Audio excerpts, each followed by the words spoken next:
Good morning friends and my dear students, welcome to our channel. मैं राजेंद्र मंडलोई आपका हमारे channel पर फिर से बहुत बहुत स्वागत करता हूं। हमारे चैनल के माध्यम से क्लास 10th की जनरल इंग्लिश टेक्स्ट बुक को हम कवर कर रहे हैं और इसमें हम चैप्टर नंबर 10 पर आ गए हैं। चैप्टर नंबर 10 के 2 वीडियो मैं पहले प्रोवाइड कर चुका हूँ। यदि वो वीडियोज़ आपने नहीं देखे हैं और लेसन नंबर 1 से लगाकर लेसन नंबर 10 तक के सारे वीडियोज़ यदि आपने अभी तक नहीं देखे हैं तो उन वीडियोज़ को देखने के लिए आप प्लेलिस्ट में जाकर सारे वीडियोज़ देख सकते हैं। यदि आप हमारे इस चैनल पर नए हैं तो सबसे पहले हमारे इस चैनल को आप सब्सक्राइब करें और सब्सक्राइब करने के बाद में आपके फ्रेंड्स, रिलेटिव्स, आपके क्लासमेट्स जो भी आपके कांटेक्ट में हैं सभी के पास हमारे इन वीडियोस को शेयर करना ना भूलें। आज के वीडियो की शुरुआत करते हैं।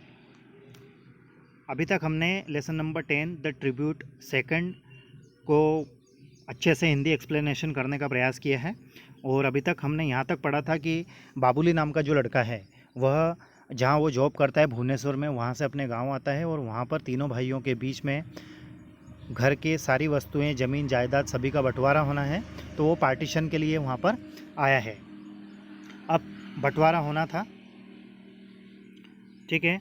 अब बंटवारे के लिए सारी वस्तु, घर की सारी वस्तुओं को बाहर हीप्ड करके मतलब बाहर रख दिया गया था, जिसमें सभी चीज़ें थी उसमें, चाहे वो लेडल्स हो या फिर वो बैटल बॉक्स हो, जो पान सुपारी पिताजी बम्बू के मतलब बांस का एक छोटा बॉक्स था, सभी सारी वस्तुओं को उन्होंने वहाँ पर रखा था। अब वहाँ तक आ गए थे कि बंटवारा होना था, गांव के 7-8 व्यक्ति इकट्ठे हुए थे। तो लास्ट थोड़ा बहुत ये लेसन बचा हुआ है, तो चलिए इसको आज के इस वीडियो में कंप्लीट करने का प्रयास करते हैं। तो आप पेज नंबर 75 पर लास्ट पैराग्राफ में आ जाइए। That night I was sleeping in the passage room. उस रात्रि को मैं एक कमरे में सोया हुआ था। मैं मतलब कौन? बाबुली कह रहा है। किस रात्रि को? जिस रात्रि को पिताजी शांत हुए थे उस रात्रि की बात हो रही है। When I woke up in the morning, जब मैं सुबह उठा, I found my elder brothers blanket on me. तो मैंने यह पाया कि मेरे ऊपर मेरे भैया का ब्लैंकेट मतलब कंबल भी था। अब ये उन दिनों की बात है जब पिताजी शांत हुए थे और उस समय काफ़ी ठंड का मौसम था और ठंड बहुत ज़्यादा गिर रही थी और हमारे पास लिमिटेड ब्लैंकेट्स ही थे। एक व्यक्ति के पास सिर्फ एक ही ब्लैंकेट था। तो ठंड बहुत ज़्यादा थी। तो उस रात्रि को जब मैं सोया हुआ था और सुबह जब मैं उठा तो मैंने यह पाया कि मेरे ब्लैंकेट के साथ साथ भैया ने उनका ब्लैंकेट भी मुझे मेरे ऊपर डाल दिया था। Early at dawn he had left for the fields without a blanket on his shoulder. Dawn, DAWN, एक नया वर्ड आया है। इसका अर्थ होता है भोर। क्या अर्थ होता है? भोर। भोर अर्थात वह समय जब सूर्य की पहली किरण निकलती है उसको डॉन बोलते हैं, DAWN। तो सुबह जल्दी ही भैया खेत पर निकल गए और उनके कंधे पर कोई ब्लैंकेट या कंबल, चादर नहीं थी। If he had been asked why, और जब यदि पूछा जाता कि तुम्हारे पास कंबल क्यों नहीं है, तो he would have surely said in his usual manner that he did not feel the cold. और हमेशा की तरह वह एक साधारण स्वभाव से कहते कि मुझे ठंड नहीं लगती है, ठीक है। Now I have a comfortable income, अब मेरे पास पर्याप्त इनकम है। इनकम क्यों है? क्योंकि अब वो जॉब करता है। कौन जॉब करता है? बाबुली जॉब करता है। Yet it had never occurred to me to think of a buying any warm cloth for my elder brother. लेकिन अभी तक मैं मेरे भैया के लिए कोई गर्म कपड़े लेकर नहीं आया। गर्म कपड़े से मतलब ये कि चादर है, कंबल है, स्वेटर वगैरह मैंने बड़े भैया के लिए लेकर मैं नहीं आया हूँ। ही इज स्टिल सेटिस्फाइड, फिर भी वह संतुष्ट हैं, and happy with that old tattered blanket that he had covered me with once. वह उसी कंबल से, उस फटे पुराने, टेटर्ड का अर्थ होता है फटा, है ना, जर्जर हो जाना, जो पुराने, जैसे हमारी शर्ट कमीज वगैरह पुराने कपड़े बहुत ज़्यादा पुराने हो जाते हैं तो वो फटे हुए होते हैं, है ना। तो उस पुराने ब्लैंकेट से, जो ब्लैंकेट एक बार उन्होंने मुझे उड़ाया था, उसी ब्लैंकेट से संतुष्ट हैं, मतलब अभी भी उसी ब्लैंकेट को यूज़ करते हैं। The same blanket was there before me, मेरे सामने वही ब्लैंकेट था।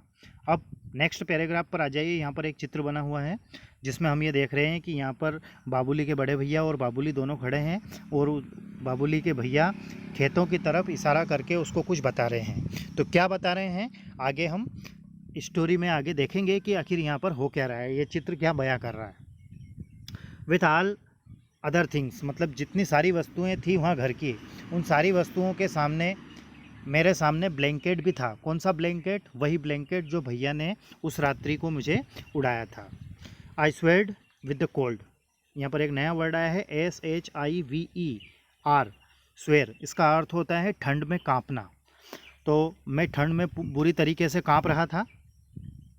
एंड माई ओन इनग्रेट्यूड, और अंदर से भी कांप रहा था, है ना। जिससे अपन कहते हैं कि अंदर से हमारे भाव ऐसे हों कि हमें ठंड की जैसे ठंड में हम कांपते हैं, बुखार में कांपते हैं, वैसे ही कंपन होना।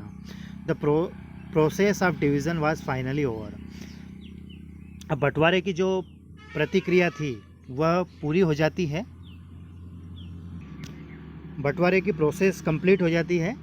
वाट ever the second brother demanded, छोटे भैया ने जो भी डिमांड की हो, my elder brother agreed to it with a smile, मेरे बड़े भैया ने एक मुस्कुराहट के साथ उनको दे दिया या उससे एग्री हो गए।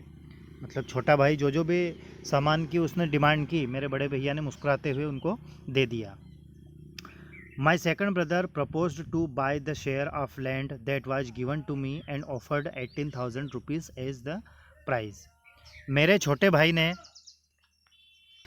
अब तीनों भाइयों के बीच में जो ज़मीन का बंटवारा हुआ था उसमें से जो सेकंड ब्रदर है, सेकंड ब्रदर के हिस्से में जो ज़मीन आई थी उस ज़मीन को उन्होंने मुझे बेचा और 18,000 रुपये की डिमांड की और मैंने वो ख़रीद ली। इन द इवनिंग, रात्रि को, my elder brother took me along with him to show me the paddy fields that were to be mine. अब शाम के समय मेरे बड़े भैया मुझे उनके साथ लेकर गए और मेरे हिस्से में जो ज़मीन आई उस ज़मीन को वह मुझे दिखाने लेकर गए। पैडी फील्ड एक नया वर्ड आया है। पैडी फील्ड का अर्थ होता है धान की खेती, चावल, धान की खेती आप जानते होंगे। तो पैडी फील्ड जो उसकी थी ये यहीं पर दिखा रहे हैं, वो है ना, ये पैडी फील्ड है, ये धान की खेती है ना।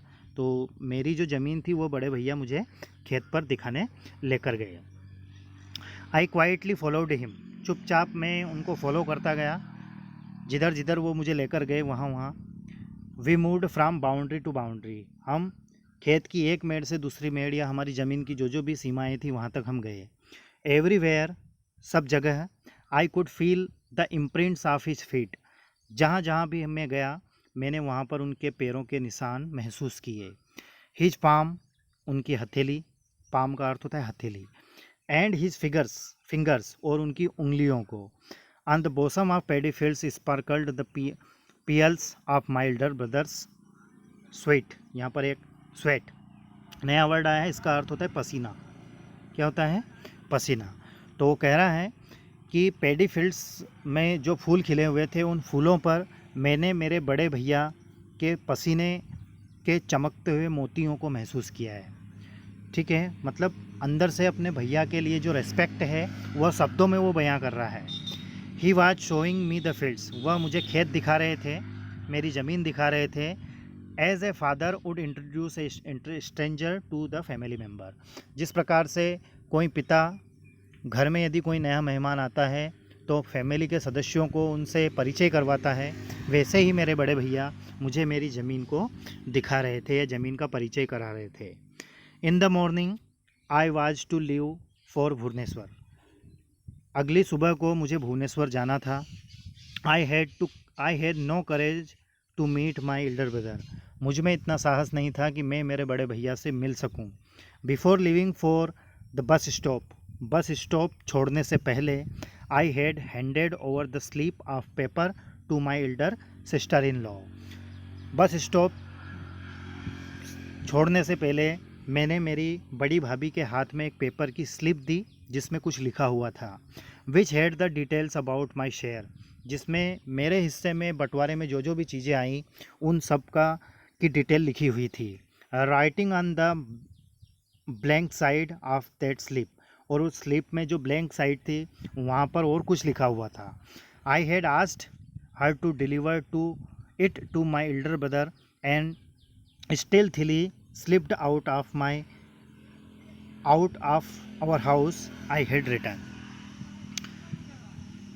और मैंने मेरी बड़ी भाभी से ये कहा कि ये जो स्लिप है ये आप मेरे बड़े भैया को दे देना। Slipped out of our house I had returned. और उस स्लिप में मैंने लिखा था, देखिए यहाँ पर ये लिखा हुआ है, ब्रदर भैया, what shall I do with the lands, मैं ज़मीन का क्या करूँगा। You are my land from where I could harvest everything in life, आप ही मेरी ज़मीन हो जहाँ पर मैं सब कुछ उगा सकता हूँ। हार्वेस्ट का अर्थ होता है फसल का उत्पादन करना, फसल पैदा करना। I need nothing save you, मैं तुम्हें बचाने के अलावा या तुम्हारे अलावा मुझे किसी चीज़ की आवश्यकता नहीं है। एक्सेप्ट दिस, इसे स्वीकार करो। प्लीज़ इफ़ यू डिनाई, यदि आप इसे मना करते हैं, I shall never show my face to you again, तो फिर मैं तुम्हें मेरा चेहरा कभी नहीं दिखाऊंगा। कहने का तात्पर्य है बाबुली, ये बाबू ने स्लिप में लिखा था। कहने का तात्पर्य यह है कि बाबुली ये चाहता था कि मेरे हिस्से में जो जो भी वस्तुएं या ज़मीन का टुकड़ा आता है वह मैं मेरे बड़े भैया के नाम कर दूं, क्योंकि उसके लिए सब कुछ उसके बड़े भैया थे और वह उनको ही सब सर्वोपरि रखता है।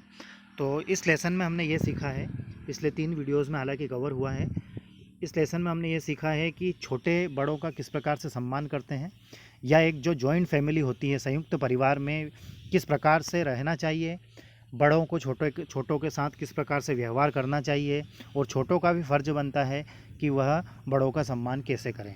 तो ये सारी चीज़ें हमने इससे सीखी हैं। आपको ये वीडियो कैसा लगा कमेंट्स करके ज़रूर बताएं। साथ ही आपके फ्रेंड्स, रिलेटिव्स, क्लासमेट्स के पास हमारे इस वीडियो को शेयर करना ना भूलें। पिछले वीडियोस को देखने के लिए हमारे इस चैनल को आप सब्सक्राइब करें, और सब्सक्राइब करने के बाद में प्लेलिस्ट में आप सारे वीडियोस देख सकते हैं। साथ ही हम रेगुलर ग्रामर वाला पोर्शन भी, ग्रामर के वीडियोस डेली प्रोवाइड करा रहे हैं, तो आप उन वीडियोस को भी डेली देखें और अपने सुझाव कमेंट्स ज़रूर दें। अपना ध्यान रखें, अपने परिवार के सदस्यों का ध्यान रखें, अच्छे से तैयारी करें। Thank you very much for watching.